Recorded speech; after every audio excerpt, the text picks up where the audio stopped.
हमारी मांगे पूरी करो, पूरी करो, पूरी करो। हमारी मांगे जायज है, जायज करनी होगी। दारों के रिक्त बीटों को निकाला गया विज्ञापन रद्द करो, रद्द करो, रद्द करो। सेवा विमुक्त चौकीदारों को पुनः योगदान कराओ, योगदान कराओ, योगदान कराओ। हम एक हैं, एक हैं, एक हैं। आवाज दो हम एक हैं, एक हैं, एक हैं। इन जोर जुल्म के टक्कर में,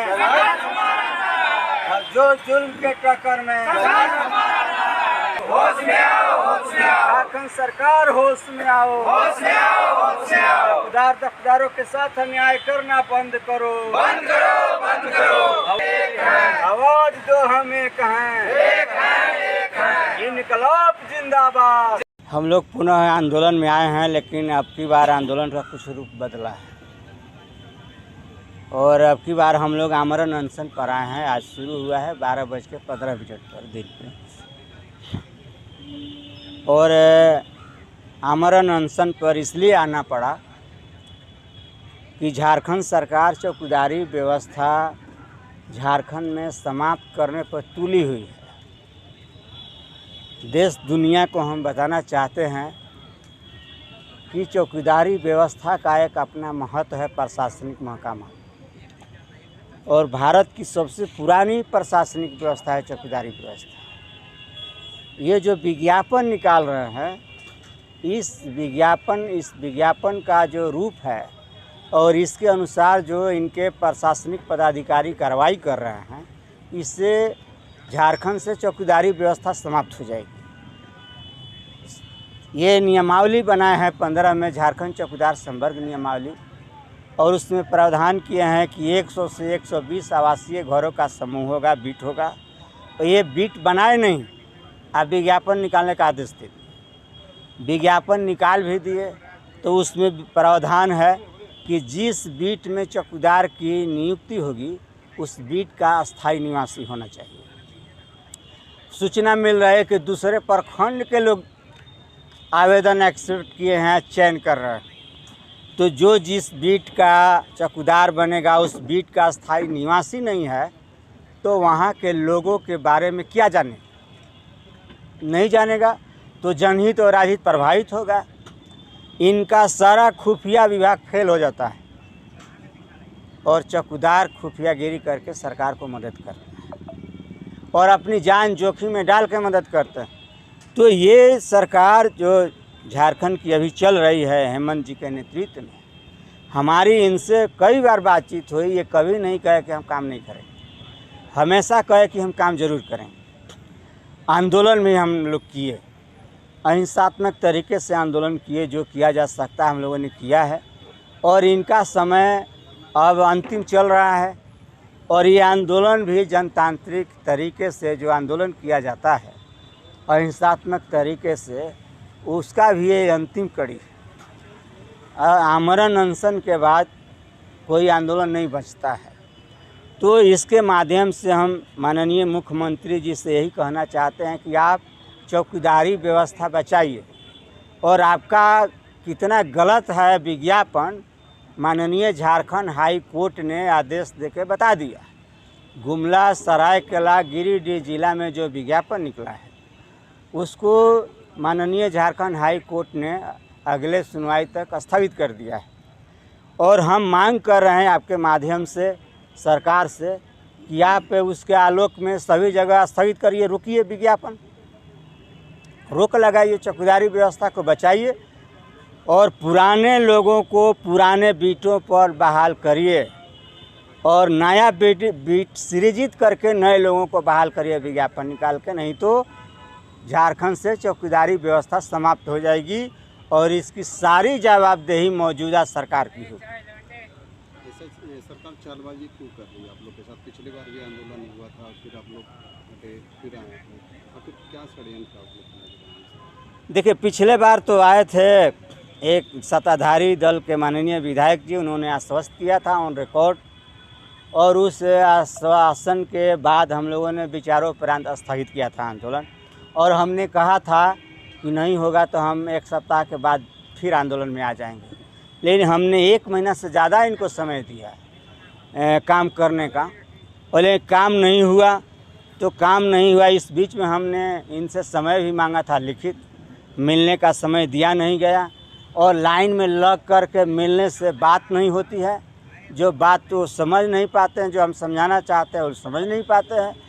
तो इधर जो विज्ञापन निकला, इसमें क्या गड़बड़ी हो रही है उसको हम बताना चाहते थे मिल कर के, लेकिन उन लोगों ने समय नहीं दिया।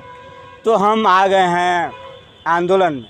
आमरण अनशन आंदोलन पर आज शुरू हुआ 12:15 पर, और हम यही कहना चाहते हैं आपके चैनल के माध्यम से कि माननीय मुख्यमंत्री जी, आप कान खोल करके सुन लीजिए।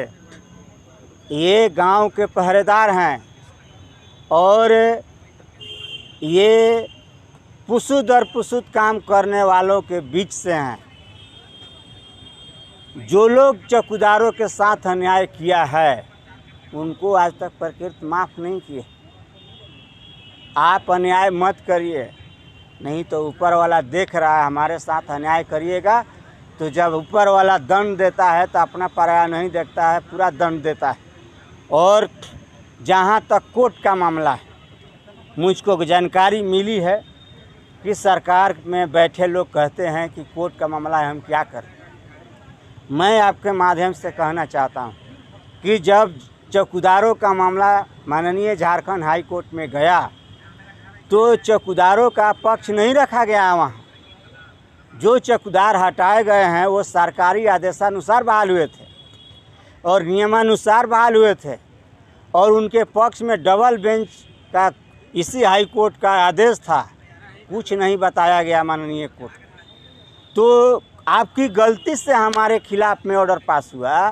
तो जब जाने अनजाने में साक्ष्य नहीं रहने के कारण जो भी कोर्ट से आदेश पारित हुआ, हजारों लोगों का गर्दन कटा हुआ है, तो आपको अध्यादेश जारी करना चाहिए।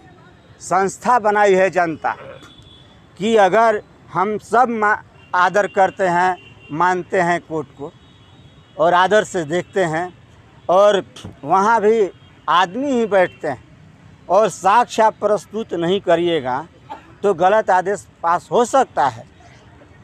और हम बता रहे हैं कि हमारा साक्ष्य नहीं रखा गया। हमारी नियुक्ति सभी नियमों और प्रक्रियाओं को शिथिल करते हुए एक बार अपवाद स्वरूप बॉन्ड लेकर के की गई थी, न कि बार बार। हमारी नियुक्ति वंश के आधार पर नहीं हुई थी और न हो रही थी। हमारी नियुक्ति सभी नियमों प्रक्रियाओं को शिथिल करके एक बार क्षतिपूर्ति का आधार पर दिया गया था। ये तथ्य नहीं रखा गया कोर्ट में। आज क्या हो रहा है, ये पुराने बीटों पर विज्ञापन निकाल रहे हैं। कहीं अनुसूचित जाति का पद नील है, कहीं अनुसूचित जनजाति का पद नील है, कहीं पिछड़ा वर्ग का नील है, कहीं अत्यंत पिछड़ा वर्ग का नील। तो ये तो सब चौकीदारी व्यवस्था से बाहर हो जाएंगे, और फिर वही टाइम आ जाएगा कि जो 50 साल पहले, 100 साल पहले जो दलितों, पिछड़ों की, कमज़ोर वर्गों को, गरीबों की जो स्थिति हुआ करती थी, उसी स्थिति में हम लोग पहुंच जाएंगे। और इनके रहने से इनको राहत मिली। और अंग्रेज के ज़माने से काम कर रहे हैं। लोग कहते हैं कि वंश के आधार पर कैसे नियुक्ति होगी। वंश के आधार पर अटता है लोग कोर्ट में।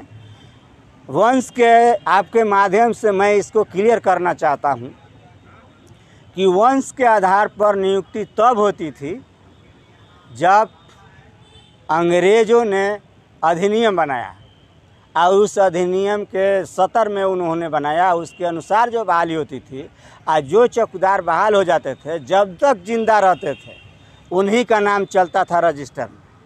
और जब आने जाने में असमर्थ हो जाते थे सरकार के यहाँ, तो उनके परिवार के लोग आना जाना करते थे, और जब वो मर जाते थे तो उन्हीं के परिवार के लोग बहाल कर लिए जाते थे, सूचना के महत्व को देखते हुए। और ये पुसुत दर पुसुत चलता था, तो इसको हम वंश के आधार पर कह सकते हैं। लेकिन जब हम उस समय काम करते थे तो 2 रुपया 4 रुपया मिलता था। पुलिस जुल्म सहना पड़ता था। पुलिस जुल्म इस कदर था कि हमारे बाप दादे बोलते थे कि जब हम लोग जाते थे थाना में तो एक सांस में जितनी गालियां दी जा सकती है थानेदार देते थे सलामी देने के बाद। और जब वो रात में सोने जाते थे अपने शयन कक्ष में थाना के, तो उस समय बिजली थी नहीं, तो चौकी के चारों तरफ 4 चौकीदार को खड़ा कर दिया जाता था और वो मच्छरदानी लेकर रात भर खड़ा रहते थे, बांस का पटरी नहीं लगाया जाता था और एक आदमी रात भर पंखा चलाता था। ये जुल्म हमारा पुसुत दर पुसुत से बाप दादों ने सहा और लाल टोपी देखने के बाद लोग अपनी किवाड़े बंद कर लेते थे। उस समय हमारे पूर्वज काम किए हैं। लाल टोपी वालों के आगे आगे चलने का ये दो चोर डकैत मर्डरर हत्यारा के बारे में सूचना देते थे। तो जब हम सरकारी बने तो उस समय हमको 195 रुपया मिलता था, चौकीदार को 225 रुपया दफादार को। तो चूँकि रिटायर हो जब तक जिंदा रहते थे वही भी रहते थे चौकीदार। तो जब सरकारी बन गए तो हमारी नियुक्ति पर रोक लगा दी गई और एक मुश्त में 80% से ज़्यादा चौकीदारों को रिटायर कर दिया। कुछ दिन बाद आचार संहिता में आएगी, आप लोग आमरण अनशन पर बैठे, कैसे आप लोग का निदान जाएगा? देखिए,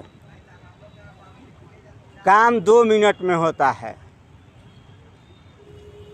जो शासन के प्रधान होते हैं उनको मन बनाने का है और हम यही कहना चाहते हैं कि कानून कोर्ट में नहीं बनते हैं, नियम कोर्ट में नहीं बनते हैं, नियम सदन में बनते हैं, सरकार बनाती है।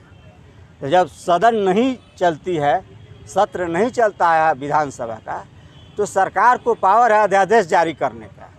ये हजारों लोग भूखे मरने के कगार पर खड़े हैं, मर रहे हैं और दर्जनों मर गए हैं भूख से सेवा विमुख चौकीदार।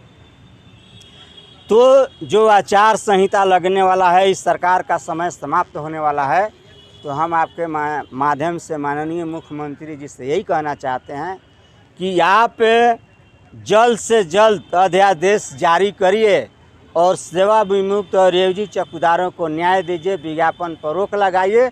नहीं तो हम लोग यही समझेंगे कि झारखंड की मौजूदा जेएमएम के नेतृत्व वाली सरकार चौकीदार विरोधी है और चौकीदार विरोधी है तो चौकीदारी व्यवस्था को बचाने के लिए चौकीदार किसी भी हद तक जाने के लिए मजबूर हो जाएंगे। ये और जो भी अप्रिय घटना घटेगी इसकी सारी जवाबदेही झारखंड सरकार की होगी। ये आमरण अनशन भी चल रहा है, यहाँ जो भी अप्रिय घटना घटेगी इसकी सारी जवाबदेही झारखंड सरकार की होगी। हमने लिख करके जिला प्रशासन को दे दिया।